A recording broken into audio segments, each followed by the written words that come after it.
이제 시간이 되었습니다. 다 같이 눈을 감고 조용한 기도를 드리시고 11월 10일 주일 2부 예배를 시작하겠습니다.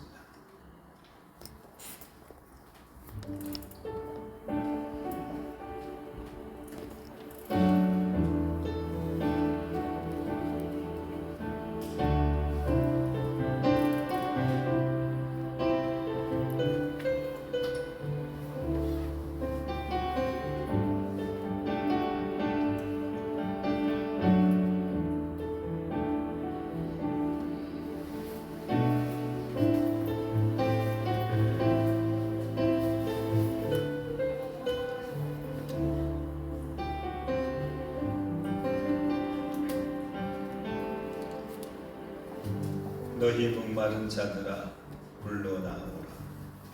돈 없는 자도 오라. 너희는 와서 사먹되 돈 없이 값없이 와서 포도주와 젖을 사.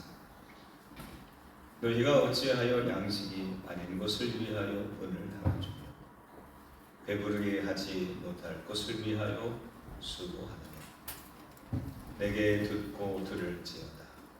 그리하면 너희가 좋은 것을 먹을 것이며 너희 자신들이 기름진 것으로 즐거움을 얻으리라. 너희는 귀를 기울이고 내게로 나와 들으라. 그리하면 너희의 영혼이 살리라. 아멘. 다 같이 일어나셔서 찬송가 45장 찬송입니다.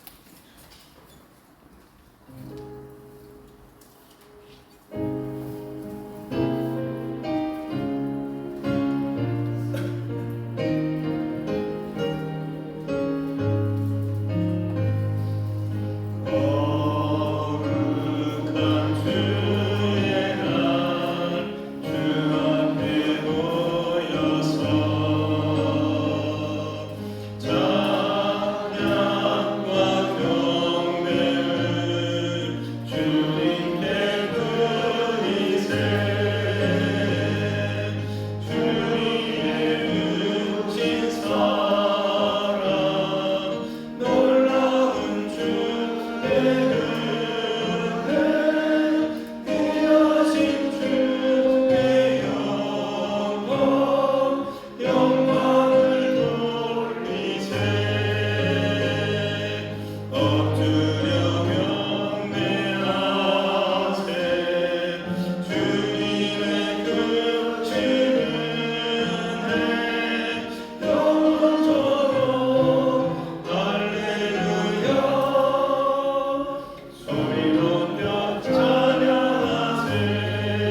교동문입니다. 교동문 110번입니다. 교동문 110.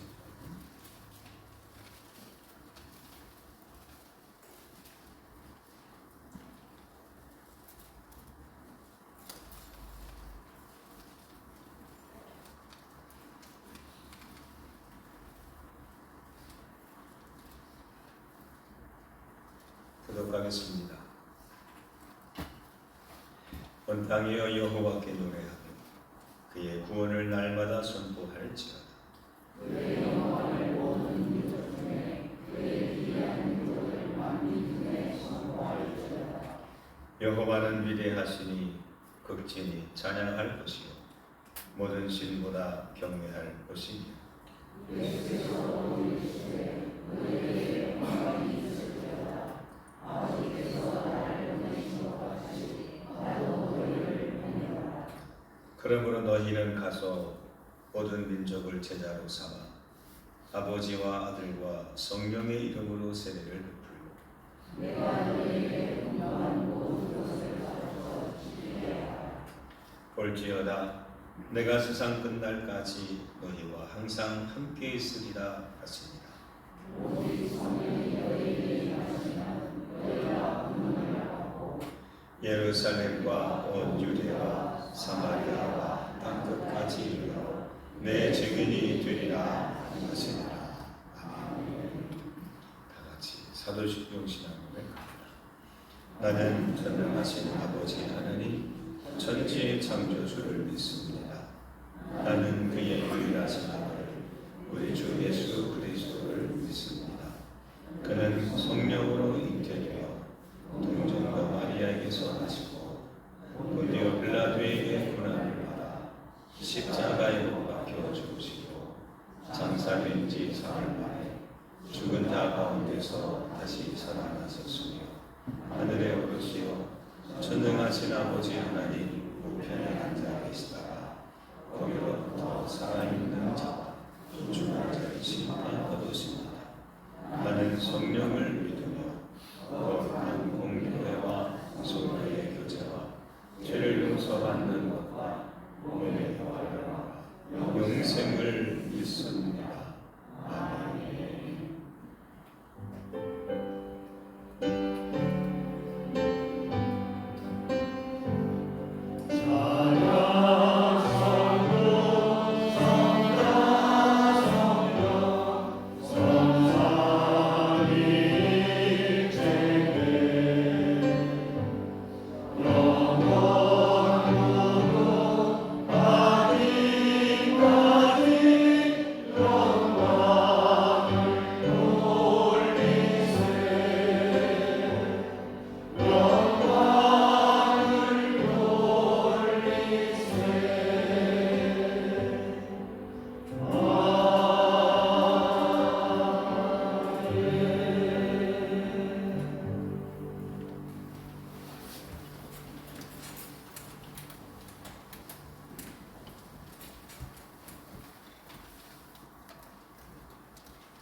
할렐루야.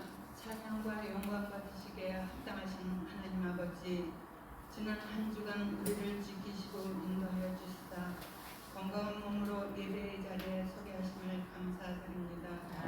하나님, 이 귀한 시간 허락하셨사오니 온전히 주님께 드려지는 시간 되게 하시고 하나님이 기뻐 받으시는 예배 되게 하옵소서. 하나님, 2024년도 시작이 엊그제 같은데 벌써 막바지에 도달하여 한 달 더 남은 12월이 되었습니다. 지난날을 뒤돌아보며 계획했던 일들이 부족한 것이 있다면 남은 시간 동안 잘 마무리가 하게 하시어 후회 없는 한 해 되게 하옵소서. 하나님 아버지, 수능을 며칠 앞두고 불안해하는 고3 학생들과 함께하여 몸과 마음을 강건하게 지켜주시옵소서. 하나님께서 능력 주셔서 두렵고 떨리는 마음을 없애주시고 평안한 마음으로 최선을 다해 준비하게 하시어 모두가 바라고 원하는 대학과 학과에 진학할 수 있도록 축복해 주시옵소서.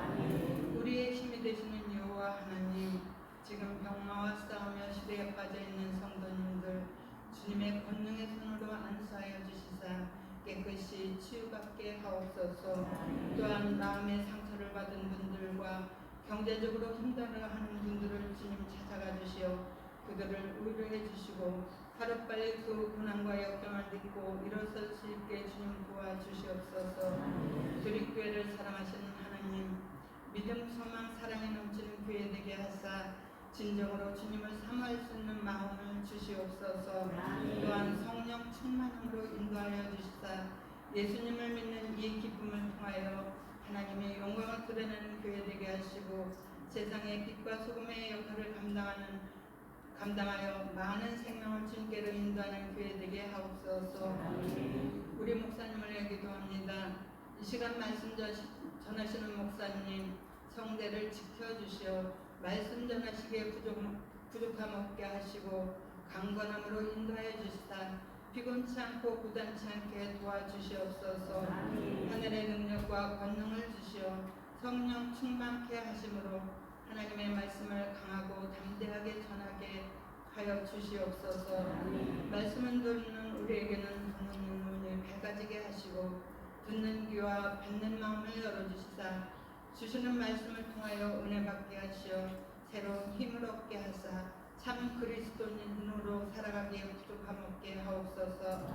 사랑의 하나님, 교회에서 수고하는 성도님들을 기억해 주시옵소서. 어린이들을 가르치는 교사로, 차량 봉사와 식당 봉사로, 예배 의원으로 주님의 몸된 교회를 위해 애쓰고 수고하는 분들의 헌신을 기쁘게 받아 주시옵소서. 이들이 주님을 섬기며 받는 기쁨과 보람이 날마다 더하게 하시고 그들의 가정과 일터에 하나님의 축복이 넘치게 하옵소서. 남은 시간까지도 주님께서 함께 하시고 거룩한 예배 되기를 원하며 예수님의 이름으로 감사하며 기도드렸습니다. 아멘.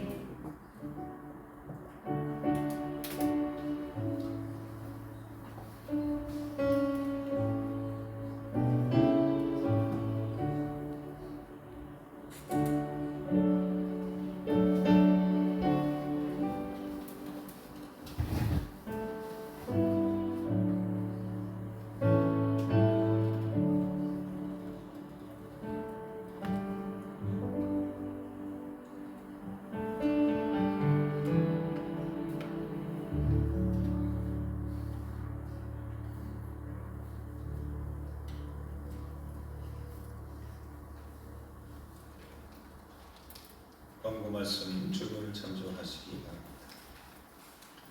오늘은 선교사 복제주일입니다. 국내외 선교사들의 건강과 환경을 위해서 기도하시기 바랍니다.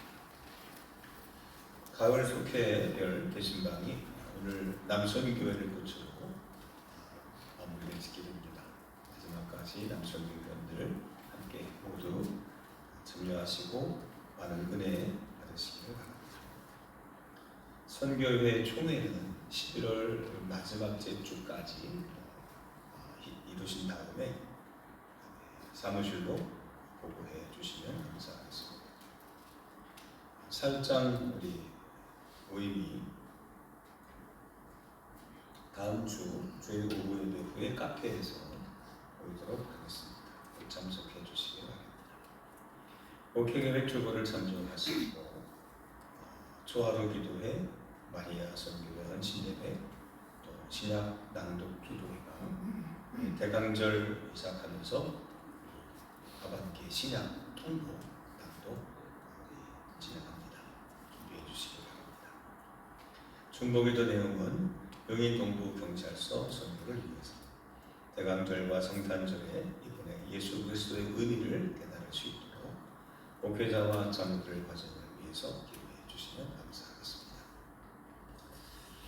이제 마지막으로 11월 한 달 동안 우리 생일 받으신 분들 함께 축하하도록 하겠습니다. 건강하신 분들은 앞으로 나와주시면 감사하겠습니다. 김광자 권사님, 호영애 권사님, 김원순 권사님, 최정인 권사님, 조금 지났긴 했지만 최정인 권사님, 안병순 집사님, 김정현 권사님, 박찬근 권사님, 최재성 성도님, 양승근 집사님, 김대식 성도님, 서은광 성도, 구지현 성도입니다. 일부 때 이미 받아가신 분도 있으니까 여기 계신 분들은 나와주시면 되겠습니다.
이분들을 향해서 손을 높이 들고 우리 너의 시냇가에 함께 축복하겠습니다.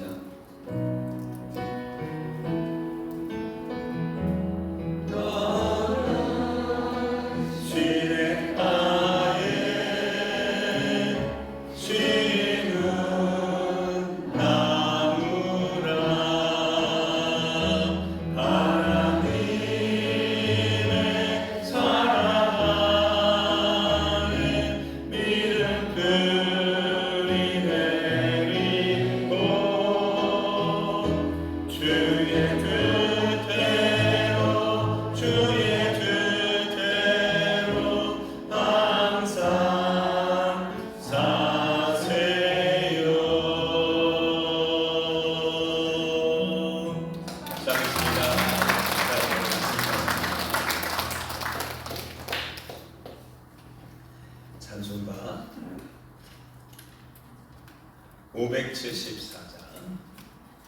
574장 1절 4절 우리 들으면서 예물을 올리도록 하겠습니다.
자리에 앉아주시기 바랍니다. 예물 드리신 분들을 소개합니다. 주일 헌금 박규섭 정은경, 김영애, 이광주, 박인영, 김동인, 안병순, 최정임, 김원순, 호용애, 김준호, 김성자, 양유순, 배옥순, 정상순, 이용희,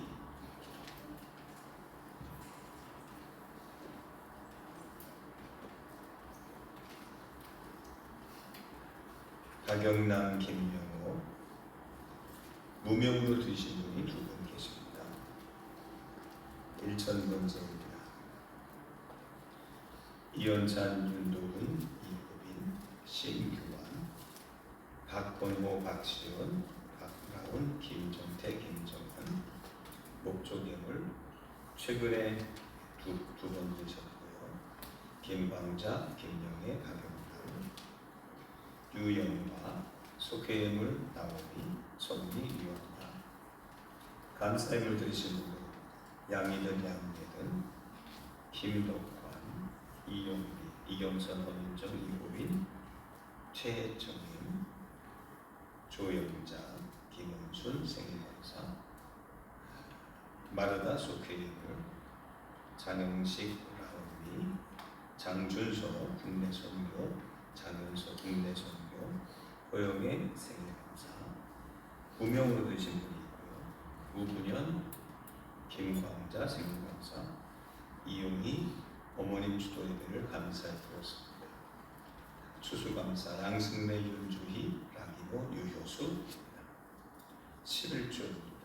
우분현, 최주석, 안두모, 박영남, 승리 되신 분들 김광자, 박영남, 정상순, 우분현, 김영애 이렇게 되셨습니다. 제가 기도하겠습니다. 우리를 사랑하시는 하나님, 오늘도 저희들이 감히 이 거룩한 성전의 뜰을 밟고 저희들이 주 앞에 신령과 진정으로 예배드리기를 원합니다. 주 앞에 감히 설 수 없는 저희들이지만 주님께서 이 시간에 함께하여 주셔서 우리의 냉랭한 가슴들은 데워지게 하시고 우리 찢어진 가슴들은 메꿔지게 하시며 우리의 불안한 심령들이 주님의 말씀을 통해서 평안교대라는 은혜를 누릴 수 있도록 도와주시옵소서. 세상이 너무나 험악하고 또한 우리가 예측할 수 없는 방향으로 흘러갈 때에 그러나 우리에게 주시는 말씀을 붙잡고 표대입가 되시는 예수 그리스도를 쫓아 우리가 전진해 나아가는 천국의 항해자가 되기를 원합니다.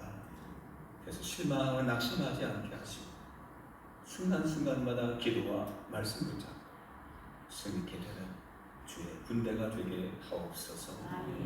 오늘 시간 빈손이 아니라 11조를 드립니다. 저들의 모든 것이 하나님의 오심을 고백하는 저들의 믿음이 변치 않게 하옵소서. 하나님 주신 것이 이에 감사함으로 드려드는 저들의 영광의 예물들이 더 큰 감사가 있도록 역사해 주옵소서. 눈물 내며 기도하는 저들의 목적 예물과 일천 예물 위에 하나님께서 저들의 마음이 하늘에 닿게 하시고 천군 천사를 보내주셔서 미치지 못하는 곳에 하나님의 은혜가 가득하시도록 도와 주시옵소서. 죄의 예물과 또 승리까지 속죄 예물까지 하나님께서 일일이 다 기억하시고 오늘 이 자리에서 불려진 그 이름들이 그 생명책에도 반드시 기록될 줄로 믿고 하나님 축복하여 주옵소서.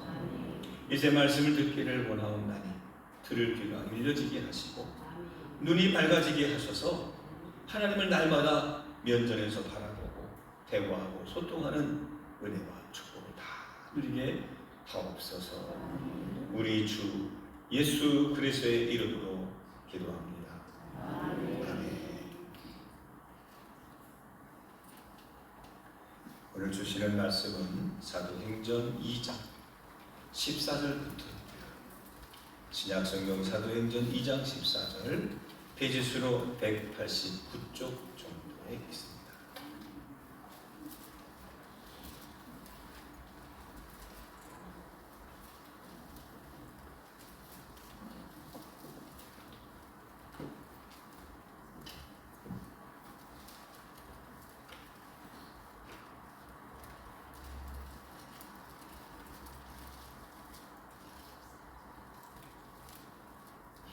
사도행전 2장 14절부터 21절까지 말씀.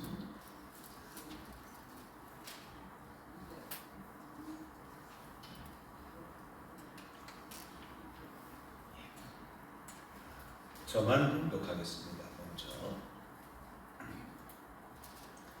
베드로가 11사도와 함께 서서 소리를 높여 이르되 유대인들과 예루살렘에 사는 모든 사람들아, 이 일을 너희로 알게 할 것이니 내 말에 귀를 기울이라. 내가 제3신이 너희 생각과 같이 이 사람들이 취한 것이 아니라 이는 곧 선지자 요엘을 통하여 말씀하신 것이니 이르렀으되 하나님이 말씀하시기를 말세에 내가 내 영을 모든 육체에 부어주리니 너희의 자녀들은 예언할 것이요 너희의 젊은이들은 환상을 보고 너희의 늙은이들은 꿈을 꾸리라. 그때에 내가 내 영을 내 남종과 여종들에게 부어주리니 그들이 예언할 것이요 또 내가 위로 하늘에서는 기사를 아래로 땅에서는 징조를 베풀리니 곧 피와 불과 연기로다. 주의 크고 영화로운 날이 이르기 전에 해가 변하여 어두워지고 달이 변하여 비가 되리라. 누구든지 주의 이름을 부르는 자는 구원을 받으리라. 아멘. 이번에는 주보에 있는 말씀으로 같이 합독하겠습니다.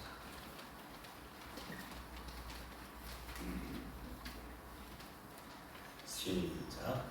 베드로가 11명의 사도와 함께 일어서서 군중들을 향해 큰 소리로 말했습니다.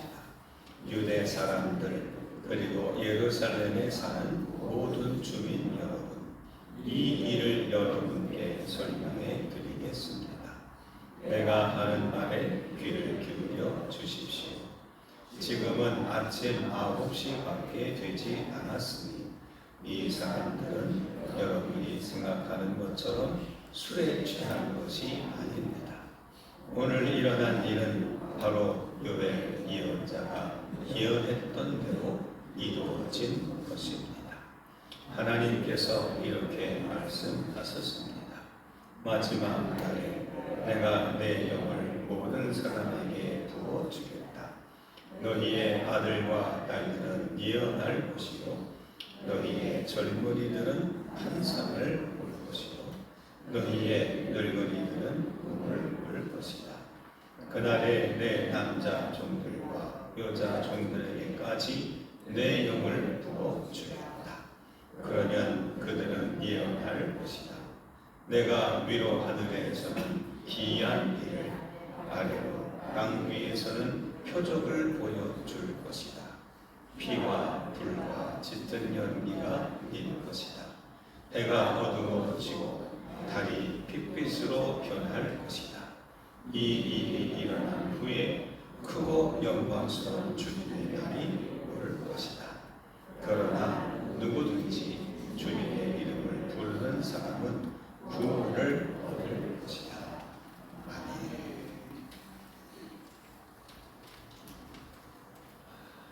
이제 연말이 다가오면 이맘때쯤 되면 목사님들은 해야 될 일들이 있습니다.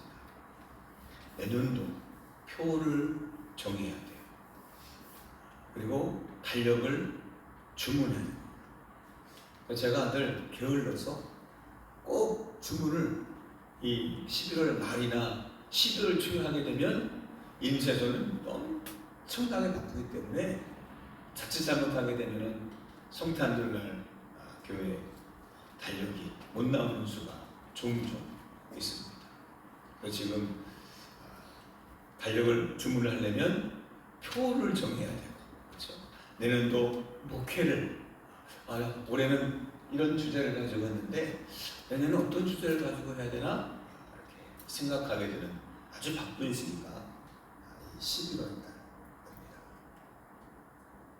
우리가 1년 중에서 그 다음 해를 준비해야 되는 그런 달이 있는 것처럼 우리 인생에도 다음 세대를 준비해야 되는 시점이 있겠죠. 그렇죠?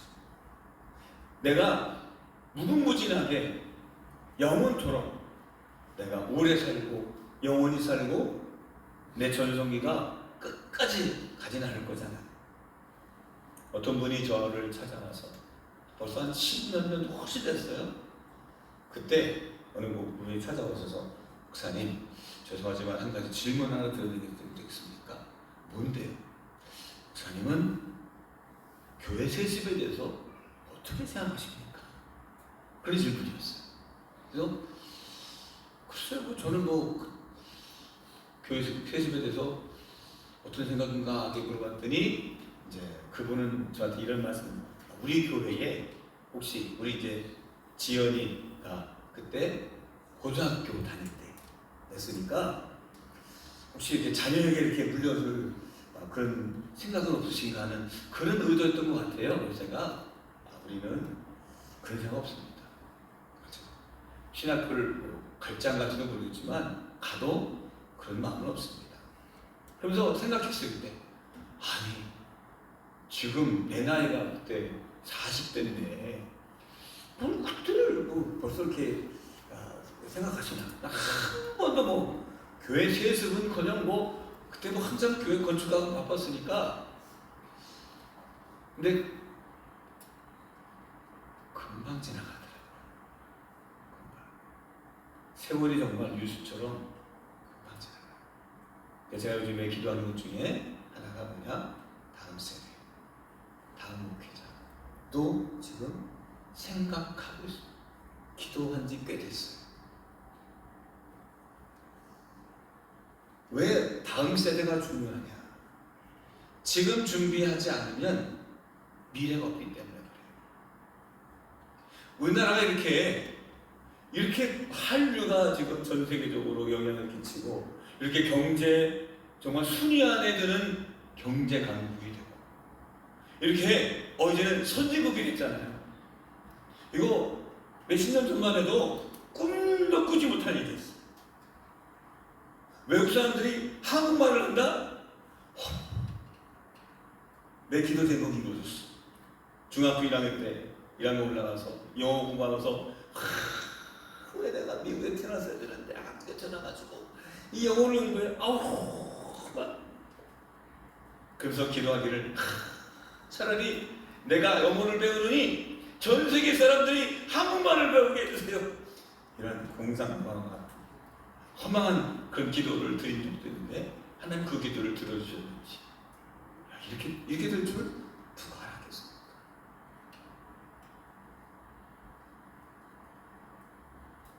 백여 년 전에 그리고 한 200 몇 년 전에 이 조선시대에 기독교가 전해졌어요.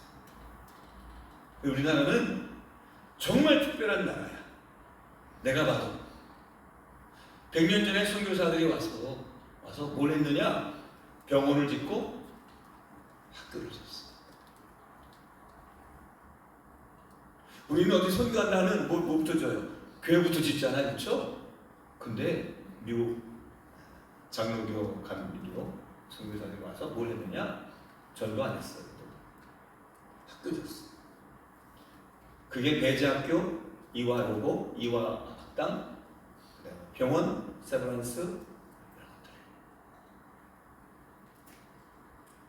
것들. 저는 왜 학교를 먼저 졌을까를 봤는데 한 선교사가 그 1920년대에 와서는 이렇게 보고 썼어요.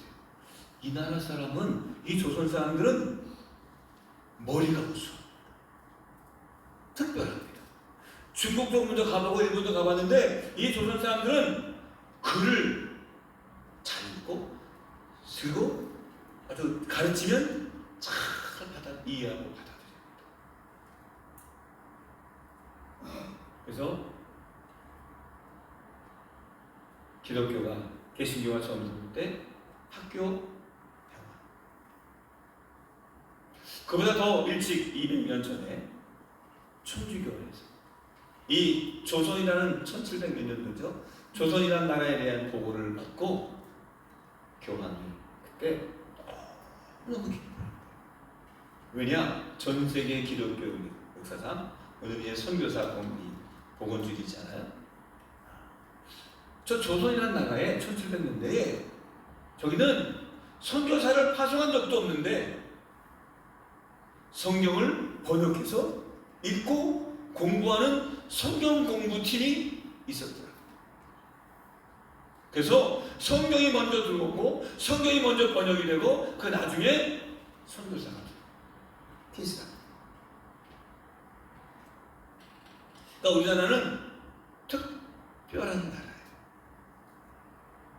그래서 외국 선교사들이 볼 때에 야, 그 사람들이 보는 눈이 있구나.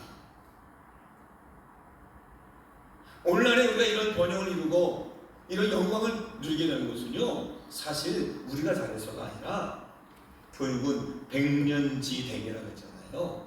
교육은 100년을 뒤에 두고 미래를 두고 지금 플랜을 짜야 된다는 말처럼 100년 전에, 수백 년 전에 이미 선교사들을 통해서 이 땅에 복음의 씨앗이 뿌려져서 교회가 그리고 학교가 세워져서 이 나라가 어떻게 변할지 그들의 눈에는 보였지 않았습니다.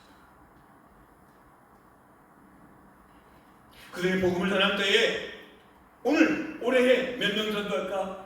이런 관심이 없었어요. 그들 10년 뒤, 50년 뒤, 100년 뒤 앞으로 펼쳐질 하나님의 나라에 대한 꿈이 있지 않았을까요? 그 꿈은 헛된 꿈이 아니라 그대로 이루어졌습니다. 그렇다고 한다면 우리는 지금 오늘날 어떻게 선교를 하고 있는지, 우리의 교회에 대해서 어떤 것을 중점 두고 있는지, 저는 이런 교회가 되어야 되고, 지금 선교하고 있는 선교사님 중에도 이것이 있어야 된다고 저는 생각하는데, 한번 따라해 봅시다. 미래가 있는 교회.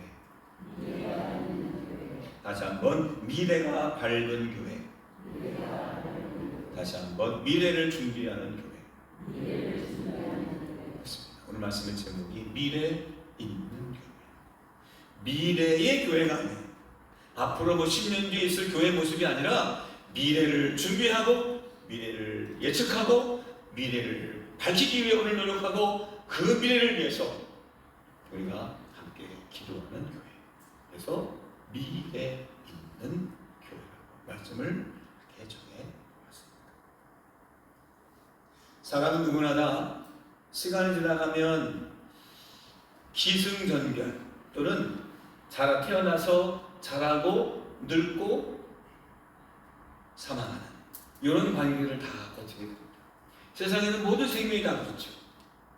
가정도 마찬가지고 가문도 마찬가지고 국가도 마찬가지고 교회도 마찬가지고 막 성장할 때가 있어요. 근데 어느 순간 성장하다 딱 정점을 찍고 그 변곡점에서 하강을 가기 시작해서 쇠퇴할 수도 있어요. 지금 한국 기독교회가 지금 90년대 이후에 지금 꺾였다라고 얘기하는 사람도 많아요. 실제 데이터상으로도 그렇고요. 분위기도 마찬가지고. 그리고 코로나를 기점으로 해서 그 하강 속도가 아예 완만히 내려가다가 절벽으로 지금 떨어지고 있다고 이혼하는 사람들도 있는데 틀린 말은 아닙니다. 교회가 위기고 기독교가 지금 늪에 빠졌다. 제가 몇 주 동안 계속 그런 설교를 했잖아요. 한국교회 미래가 밝지 않다. 우리 교회 현실이 밝지 않다. 교회 학교가 점점 없어져가는 교회가 수두룩하고요. 있는 교회를 찾아보기가 힘들 정도로 한국 기독교회가 어려워졌습니다.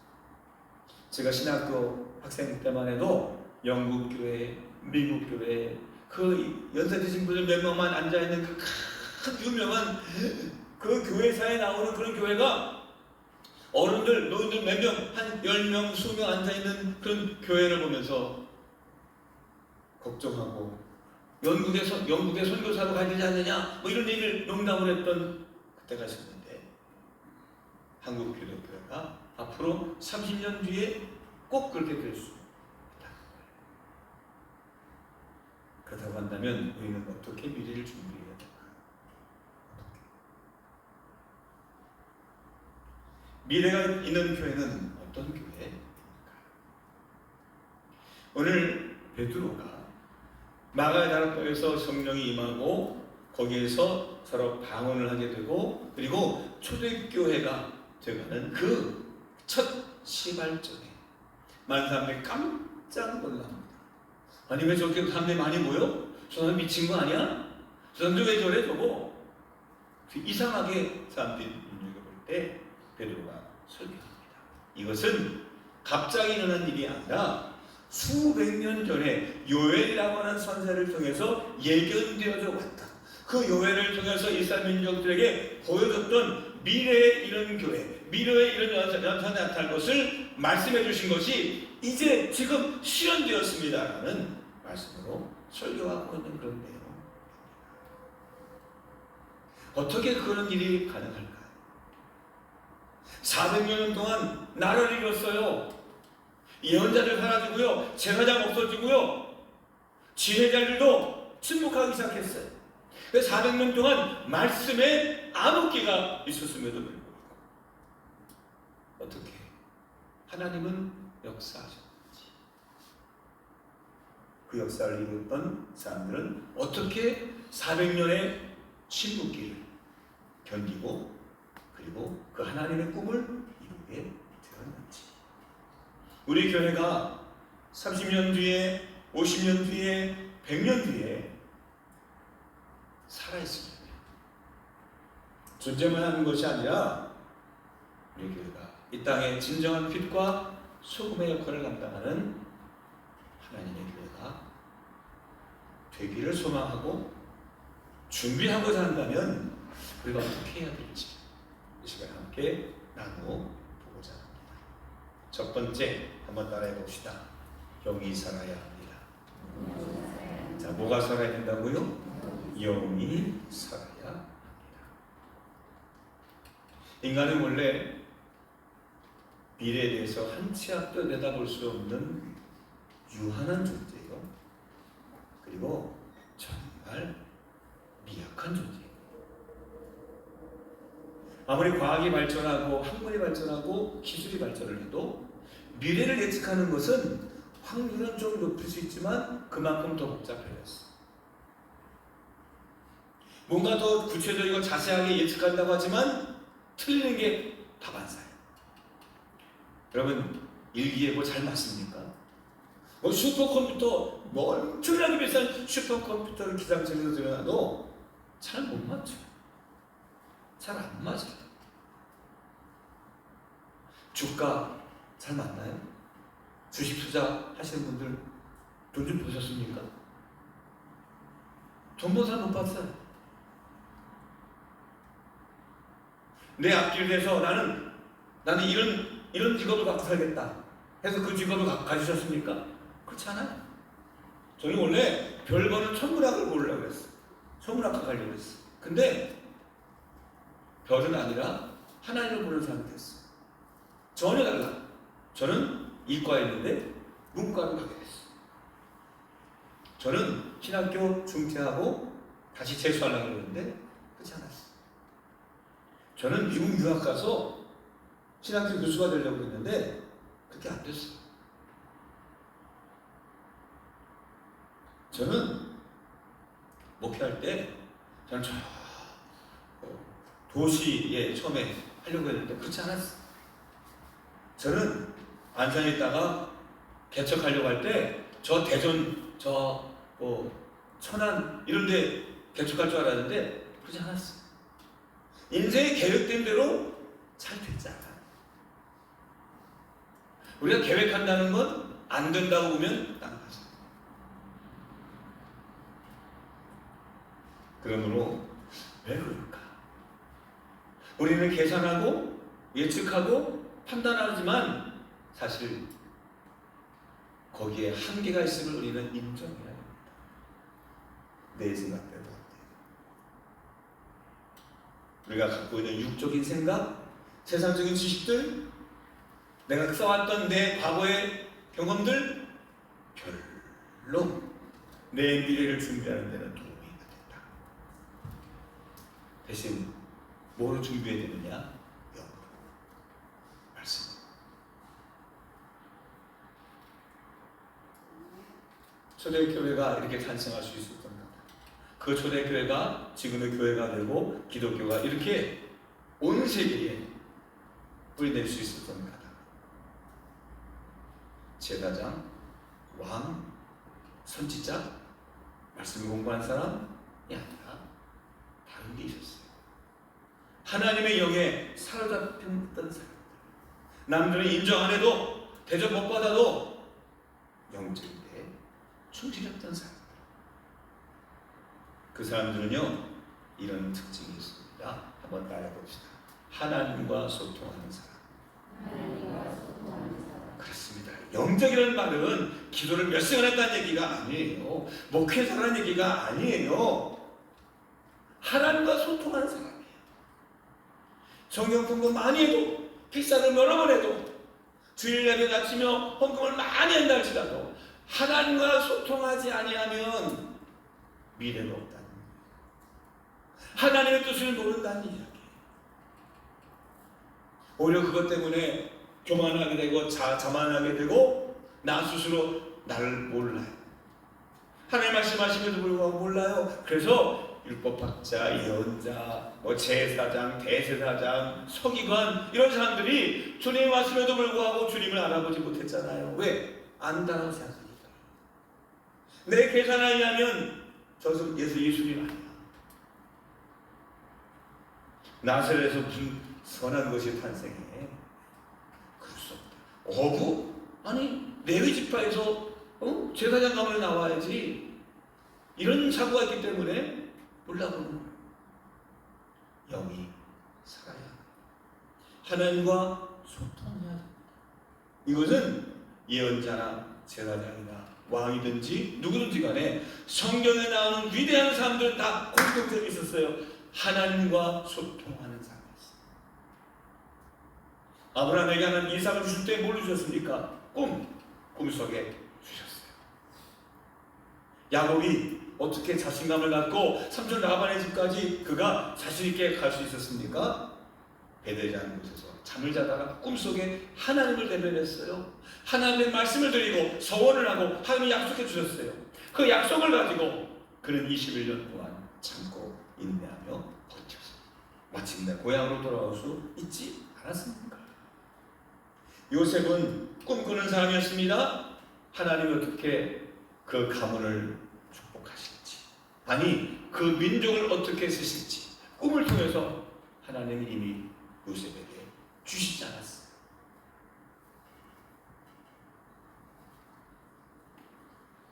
미래가 있는 사람은요, 꿈을 꾸는 사람입니다. 오늘 말씀에 보면 성경의 17절서부터 18절에 이런 말씀들이 나와요. 너희의 아들과 딸들은 예언할 것이고, 너희의 젊은이들은 환상을 볼 것이고, 너희 늙은이들은 꿈을 볼 것이다. 예언, 환상, 꿈 같은 얘기예요. 그래서 내가 너희의 종들에게 남자든지 여자든지든 내가 내 영을 부어주겠다. 영이 살아야 합니다. 하나님과 소통해야 됩니다. 하나님 주신 말씀을 듣고 깨달을 수 있어야 되고, 아, 이게 나에게 이거 하라는 거구나. 우리는 그걸 해석할 수 있어야 돼요.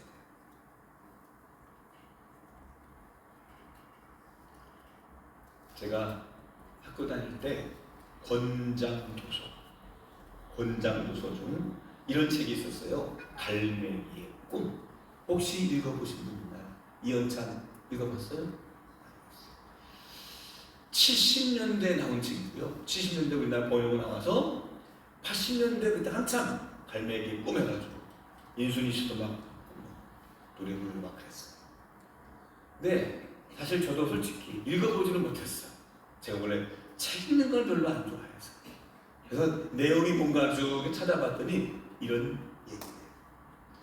갈매기 중에 조나단 리빙스턴이라는 갈매기가 있는데, 이 갈매기는 특별히 뭐냐? 벌써 갈매기도 날아다니잖아요. 날아다니는데 얼마나 힘이 좋습니까? 근데 먹이를 찾아 날개짓을 하는데, 이 조나단 리빙스턴은, 이 갈매기는 비행하는 것 자체에 즐거움이 있었대요. 그래서 먹이 활동을 왜 날아다니는 게 아니라 비행하는 것 자체가 너무 좋아요. 그래서는 저 높이 올라갔다가 저 수직으로 하강하면서 보니까 날개가 너무 크니까 이걸 어떻게 하면 빨리 하강하고 멋있게 비행할 수 있을까 연구해 보니까 갈매기를 딱 접고는 맨 끝에만 딱 이렇게 피면 조종하는 미사일처럼 그런 걸 연구하고 재미를 느낀 거예요. 그랬더니 이걸 하다가 옆에 동료하고 부딪힐 뻔한 거예요. 그래서 그때부터 갈매기 무리에서 따돌림을 당하기 시작해요. 막 딱지가 있는데 어떤 이상한 할매들이 와서는 너 나랑 같이 한번 가보자 하는데 저 높은 곳에 그리고는 이 조나단 리빙스턴을 데리고 갔다. 거기 가보니까 거기에 나와 같은 사람들이 많이 있어요. 갈매기들이. 근데 그 중에 치앙이라는 나이 늙은 갈매기를 만나는데 그한테 영향을 많이 받아요. 근데 갑자기 그분이 말 한마디를 딱 남기고 사라져요. 그분한테 배운 건 많은데 꿈은 이뤘는데 그분이 사라지고 나니까 갑자기 두려움이 생기기 시작했어. 야, 나도 언젠가 이렇게 사라지는 건 아닌가. 그래서는 그 나와 같은 그 땅 밑에 있는 그 갈매기 무리들한테 내가 가서 가르쳐 주지 않을까. 그래서는 자기가 있는 갈매기 세계로 돌아와서 거기서 플레어라고 하는 나와 비슷한 갈매기를 만나서 그에게 전수하고 조나단도 갑자기 뿅 하고 사라지게 돼요. 플레어도 마찬가지로 갑자기 내 눈앞에서 이 조나단 이 리빙스턴 갈매기가 사라지면서 두려움을 갖게 됐는데 점점 무리에서는 핍박을 받게 되고 쟤 미친 거 아니야? 쟤 이 돌이변이야? 그래서 마침내 죽을 결심을 하고 절벽에 하강해서 바다로 떨어지는 순간 누가 갑자기 자기보다 더 빠른 속도로 지나가는 이상한 갈매기를 만났어요. 그 순간 물었어요. 누구세요? 그랬더니 그 지나가던 갈매기가 나를 존이라고 불러라 하고는 쑥 지나가고 갈멜리의 꿈은 끝난다는 얘기예요. 2014년도에 이 마지막 네 편까지 나온 전체 줄거리가 이거예요.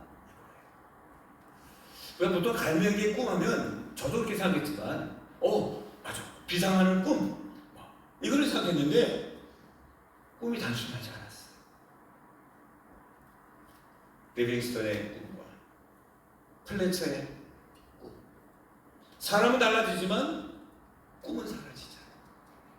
그래서 그 다음 세대에 그들이 먹이를 찾는 비행만이 아니라 더 잘 가리고 더 사회가 활성화되는 그런 갈매기 사회가 된다는 그런 메시지가 아닐까 저는 추측해 봅니다. 우리의 가정이 평화롭고 안정되고 축복되려면 사람이 중요한 게 아니라 뭐가 있어야 된다? 꿈이 있어야 된다. 미래가 있어야 된다. 나 자신에서 만족하지 아니하고 누군가에게 그 꿈을 함께 공유하는 사람과 사람 사이에 꿈이 커가고 꿈이 전달되고 또 그 다음 사람에서 그 꿈이 자라기 시작할 때에 저는 그 책 이야기를 쭉 보면서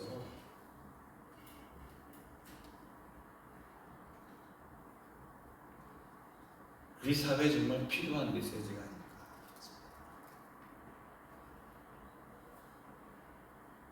오늘 말씀에 보면 이런 사람들이 나옵니다. 아까 17절 이하에 아들과 딸, 젊은이, 단순히 어떤 세대를 구분하는 것이 아니라 이런 의미가 있지 않을까. 아들, 딸들은요 어떻습니까? 아직 어려요. 미숙해. 많은 걸 알지 못해.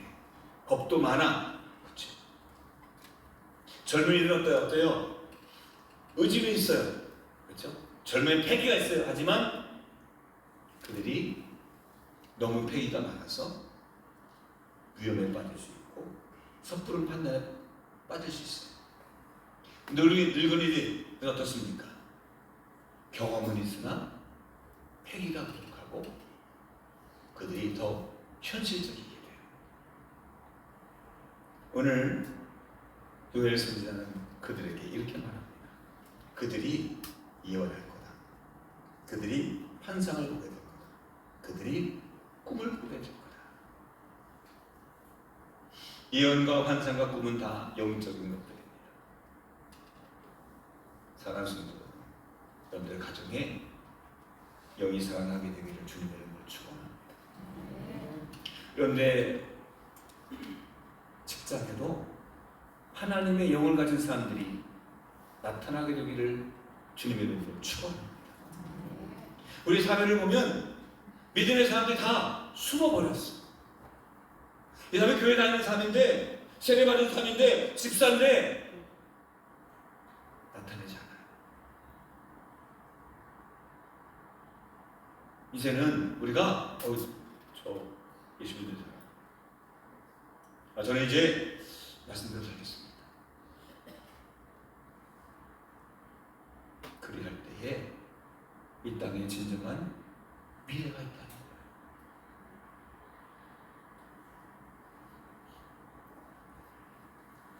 두 번째, 영이 살면 한번 따라합시다.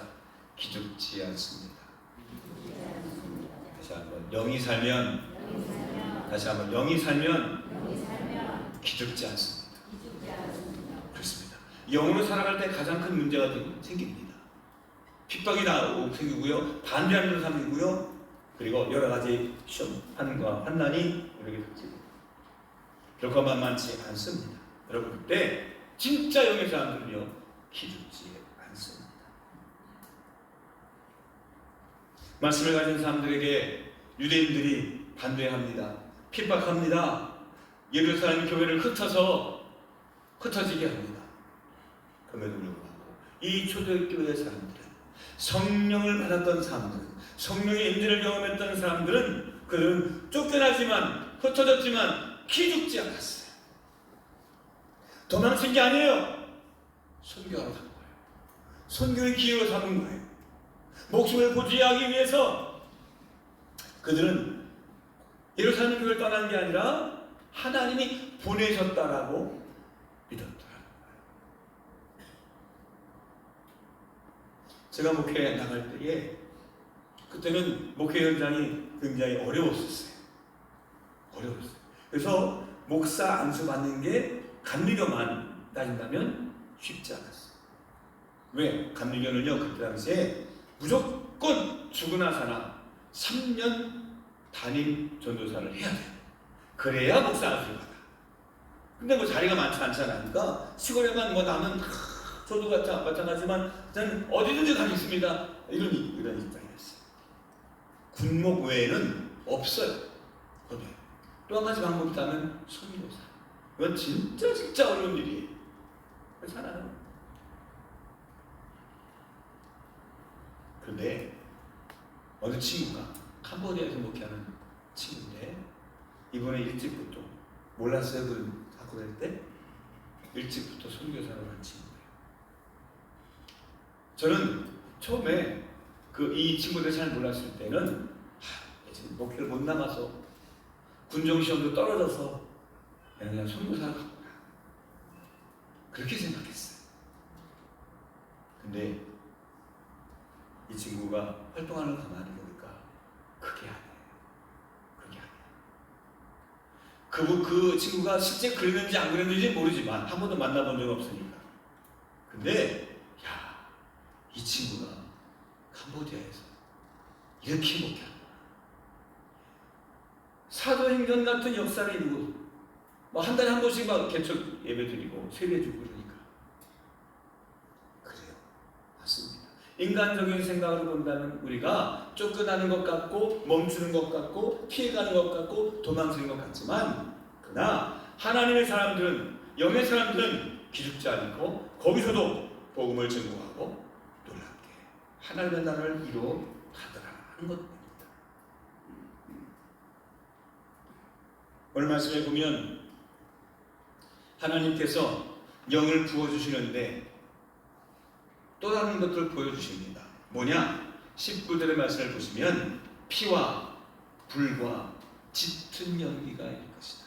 즉 세상 말세가 되면 공중권세 잡은 자들이 판을 치고 거짓 예언자들이 여기저기 우후죽순 나타나면서 교회가 흔들리고 무너지고 세상이 혼란하게 될 거다. 이런 얘기예요. 하지만 걱정하고 근심하고 기죽지 않아야 될 이유가 있다면 그제서야 주님의 날이 도래하기 때문에 그것을 통해서 주님이 역사하기 때문에 한번 읽어봅시다. 동그라미에서 한번 읽겠습니다. 고린도후서 6장 2절 시작. 이르시되 내가 은혜 베풀 때에 너에게 듣고 구원의 날에 너를 도왔다 하셨으니 보라 지금은 은혜 받을 만한 때요 보라 지금은 구원의 날이로다.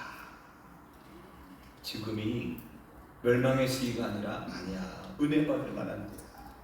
지금 아무것도 할 수 없는 때가 아니야. 지금 구원의 날이야.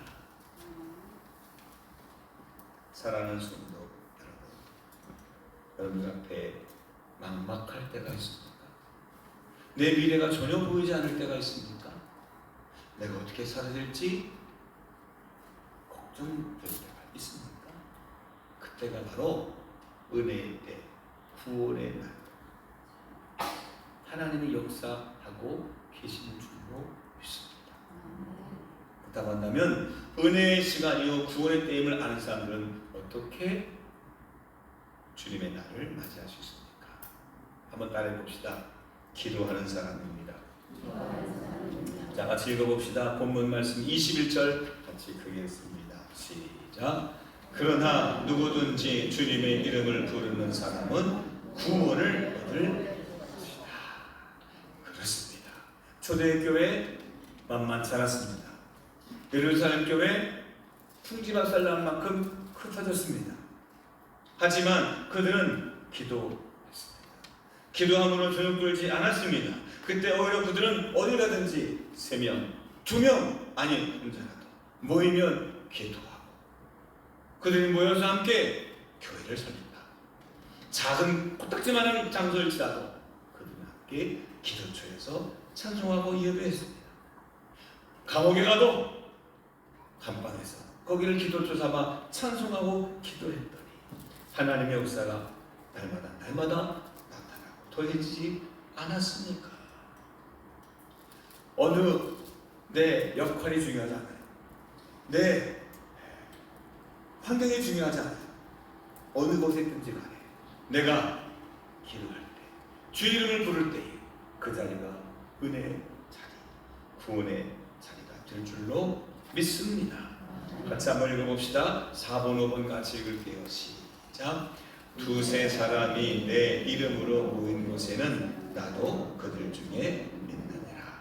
지금까지는 너희가 내 이름으로 아무것도 구하지 아니하였으나 구하라 그리하면 받으니 너희의 기쁨이 충만하리라.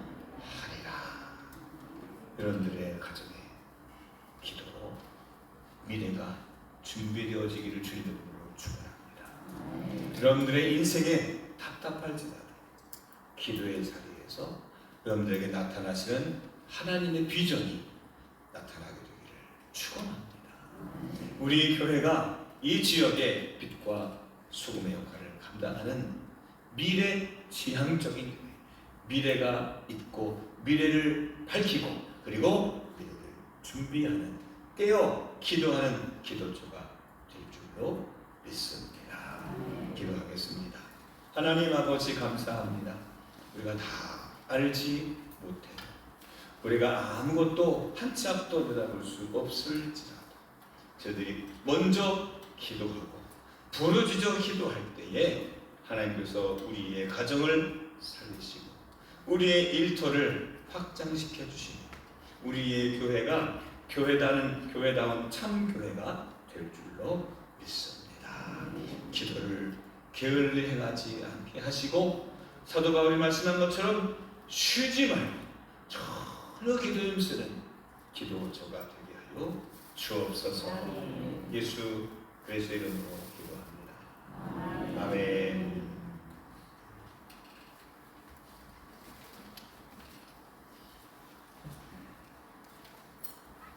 다 같이 일어나시면서 한번 옆 사람에게 이렇게 인사했으면 좋겠습니다. 당신이 우리 교회의 미래입니다. 시작. 당신이 우리 교회의 미래입니다. 여러분이 우리 교회의 미래입니다. 내가 우리 가정의 미래다. 당신이 이 나라의 미래다.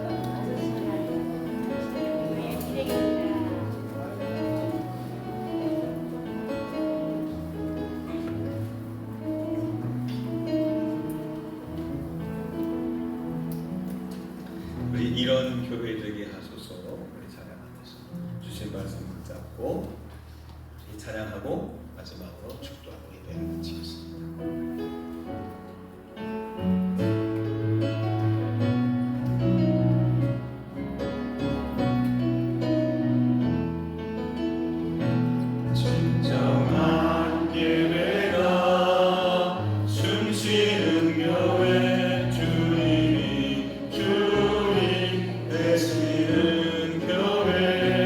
믿음의 기도가 쌓이는 교회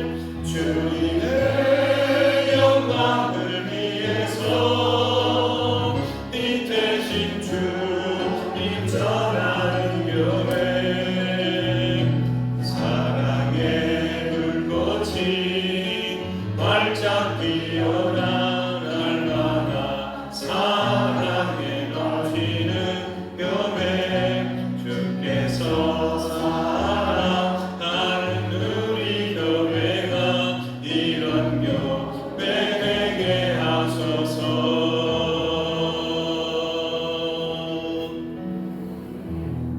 기도하겠습니다. 이런 교회에 걸맞는 그런 성도가 되기를 원합니다. 그런 성도에 알맞는 우리 가정이 되기를 원합니다. 이 교회와 이 가정과 그리고 우리 모든 깨어있는 성도들을 통해서 이제 세상에 빛이 되게 하시고 소금의 맛을 낼 수 있도록 성령님 인도해 주옵소서. 이제는 성부, 성자, 성령 삼일신에 쓰는 우리 여호와 하나님께서 영원토록 함께 하실지어다. 아멘.